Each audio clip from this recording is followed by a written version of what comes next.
بسم اللہ الرحمن الرحیم۔ عظیم پاکستانیوں کی خدمت میں عوامی عدالت سے ڈاکٹر حفیظ کیسر کا سلام۔ پاکستانیوں، امریکہ کا کردار ہر آنے والے دن بے نقاب ہو رہا ہے۔ امریکہ کی اسلام دشمنی اب راز نہیں رہی۔ امریکہ کی ڈپلومیسی میں منافقت اب چھپی ہوئی بات نہیں رہی۔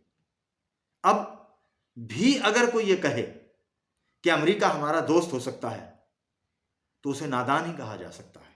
یہ بات پاکستان اور امریکہ کے تعلقات میں تسلسل سے ثابت ہو چکی ہے کہ امریکہ قابل بھروسہ دوست نہیں ہے۔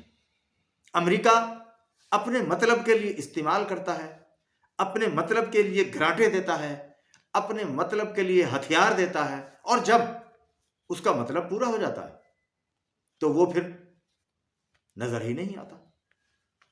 پاکستان نے اور پاکستان کے قائدین نے، حکمرانوں نے مسلسل امریکہ کی دوستی کا دھم بھرا اور دھوکہ کھاتے آئے۔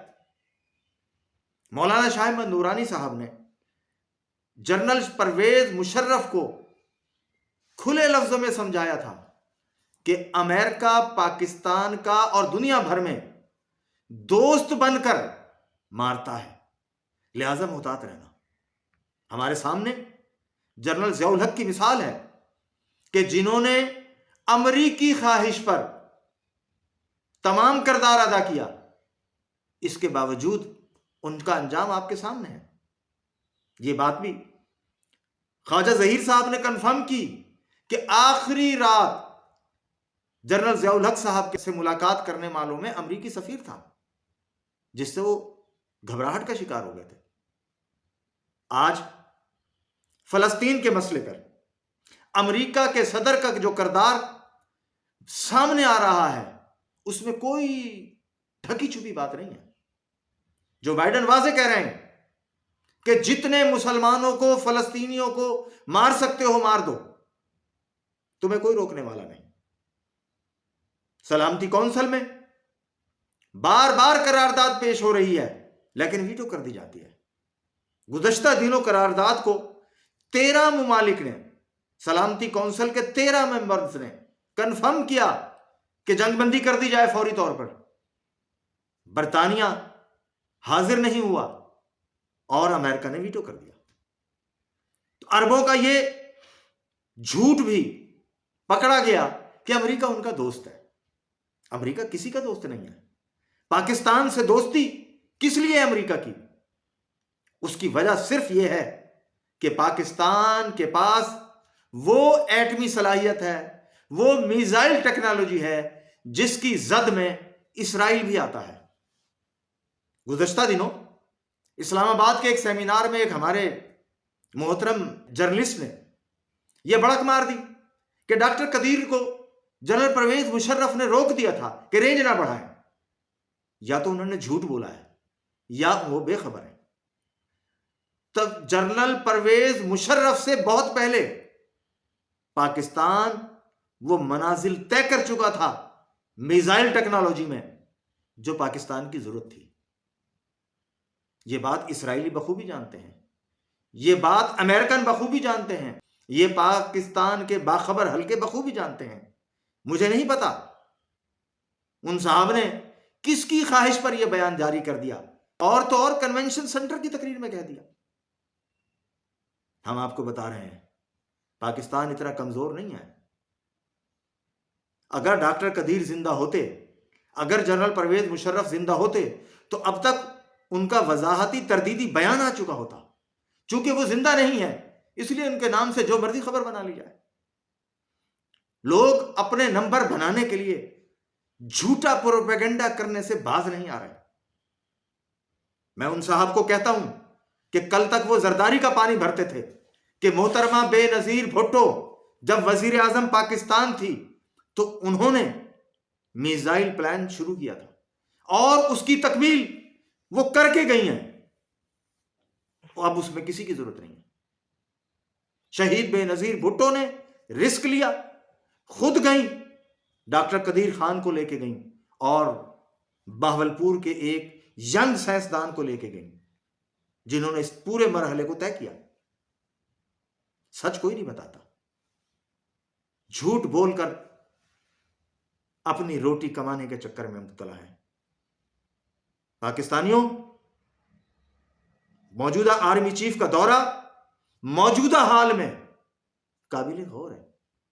آخر امریکہ کو کیا ضرورت پڑی کہ ایک طرف فلسطینیوں پر بمبارمنٹ ہو رہی ہے، فلسطینیوں کو شہید کیا جا رہا ہے، اور پاکستان کے آرمی چیف کو بلا لیا؟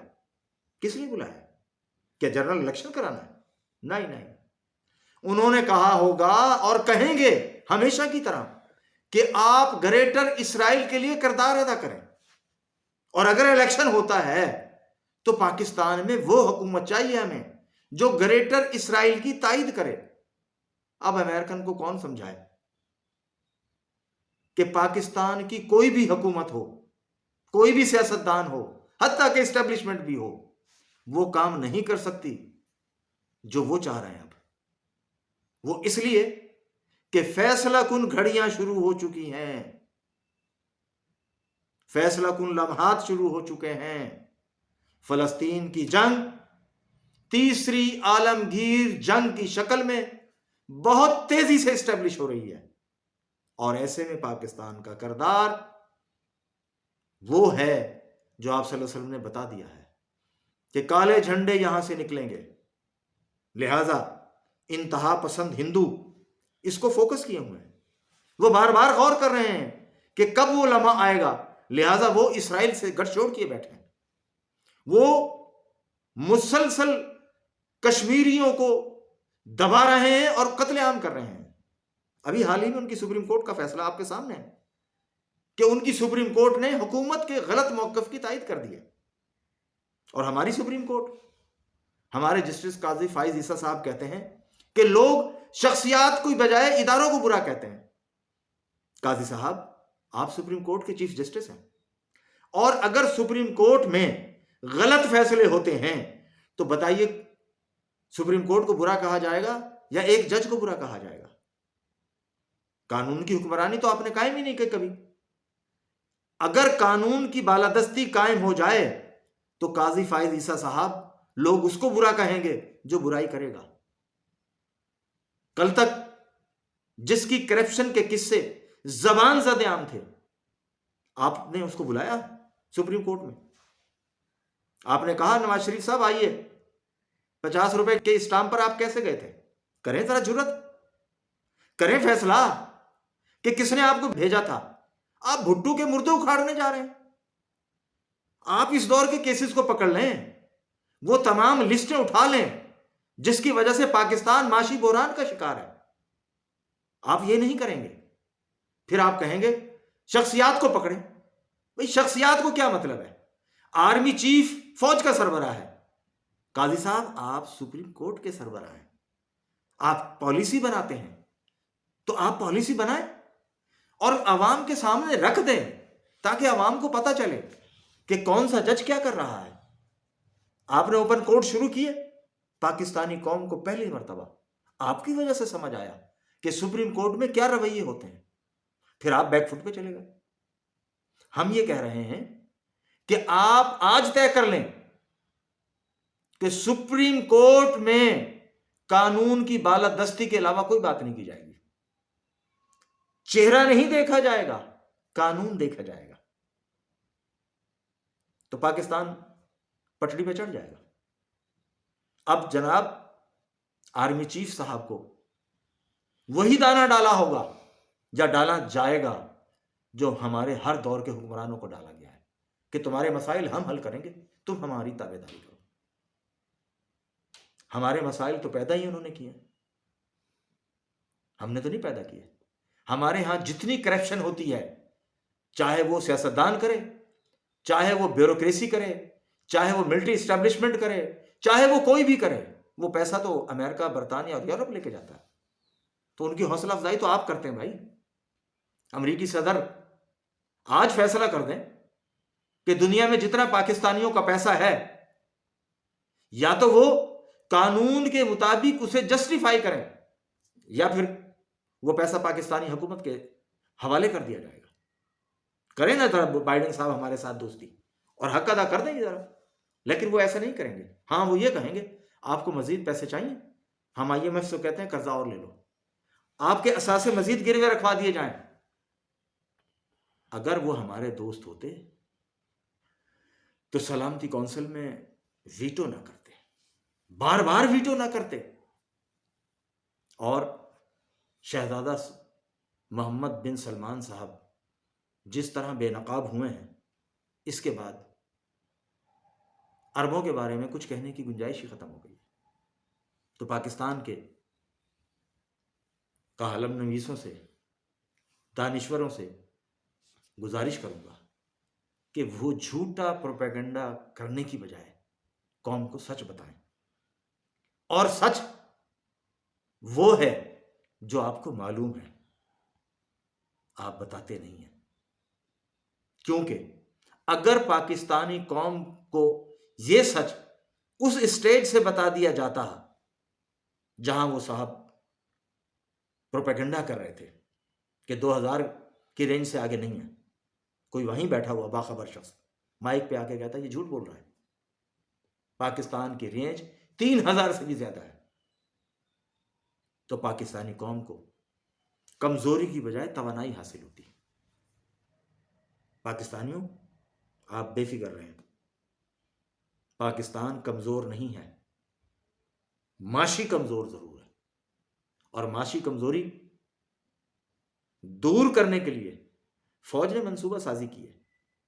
ہم نے کہا ٹھیک ہے آپ کریں منصوبہ سازی، لیکن اس کی یہ قیمت نہیں ہوگی جو امریکہ ہم سے مانگ رہا ہے. ہم وہ نہیں دیں گے. اب ہاں ہم یہ ضرور کریں گے کہ انشاءاللہ کالے جھنڈے یہاں سے نکلیں گے اور فیصلہ کن مارکا ہوگا. ہمارے ایک درویش دوست ابھی ایران، عراق اور شام کی حاضریاں دے کر آئے ہیں. انہوں نے وہ جگہیں دیکھی ہیں جہاں فیصلہ کن مارکا ہونا ہے. تو آپ صلی اللہ علیہ وسلم نے تو قدم قدم پر رہنمائی دی ہے. اب پاکستان میں فرقہ واریت کی تحریکیں نہیں چلیں گی، کیونکہ آپ صلی اللہ علیہ وسلم کی یہ حدیث شریف موجود ہے کہ 2 گروہ ہوں گے. اب صرف ایک امام مہدی کی بیعت کرے گا اور دوسرا نہیں کرے گا، تیسرا نہیں ہوگا.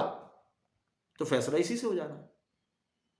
اس لیے پاکستانیوں اب ہمیں آنکھیں کھول کے چلنا ہے. یہ جو الیکشن ہے، یہ الیکشن ایسا الیکشن ہے جس کے بارے میں الیکشن شیڈول سے پہلے عوام کی رائے آ گئی ہے. نہ انہیں یہ نظام پسند ہے، نہ انہیں یہ کرپٹ سیاستدان پسند ہے.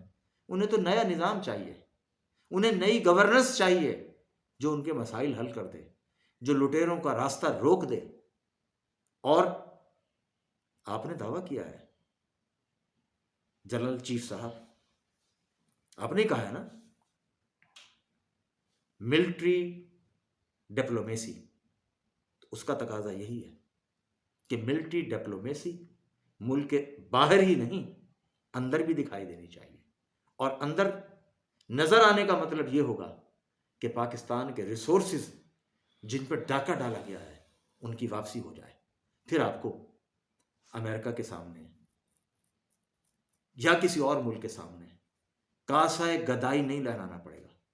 آپ جرت سے فیصلے کریں گے اور جرت کے فیصلے پاکستان کو کھڑا کر دیں گے.